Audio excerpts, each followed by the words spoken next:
Та яг одоо кофе уугаа сууж байна уу?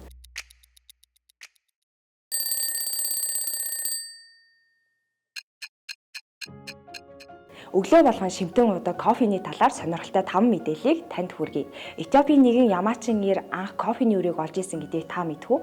9-р зууны үед Этиопийн нэгэн Ямаачин эр бутлаг ургамлын улаан жимс эзэн ямаанууд нь маш их эрч хүчтэй болж байгааг анзаарснаар хүн төрөлхтөн кофе хэмээх ургамалтай анх танилцсан байна. Хоёр дахь мэдээлэл нь Финляндчууд дэлхий дээрх хамгийн их кофений хэрэглээтэй улсаар тодорсон байна.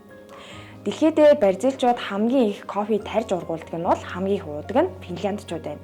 Нэг хүн жилд дунджаар 12 кг кофе буюу ойролцоогоор 1680 хаяа кофе уудаг байна. Гурав дахь мэдээлэл нь өглөө болгон 1 хаяа кофе уудаг байсан хамгийн урт насалсан муур.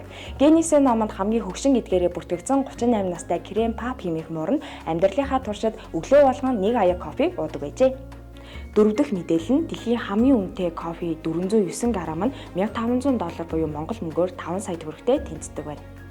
Хар цааны яс гих энэхүү кофе дэлхийн хамгийн ховор хамгийн үн цэнтэй кофений төрөлд багтдаг. Тэгвэл энэхүү кофе яаж хийдэг вэ гэсэн чинь маш сонирхолтой. Сайн сортын кофений жимс эзэн Таиланд зааны ялгацыг сайтар шүүн боловсруулсан тийм хандны агуулмжтай кофе юм байна. Уг кофег жилд ердөө 250 кг орчим үйлдвэрлэдэг байна. Хамгийн сүүлийн 5 дахь мэдээлэл нь Бразил дэлхийн хамгийн их кофе ургуулдаг улс юм. 2025 оны байдлаар Бразил улс дэлхийн хамгийн том кофений үйлдвэрлэгч гэх байр суурийг хадгалж байгаа бөгөөд дэлхийн нийт кофений үйлдвэрлэлийн 38%-ийг бүрдүүлдэг.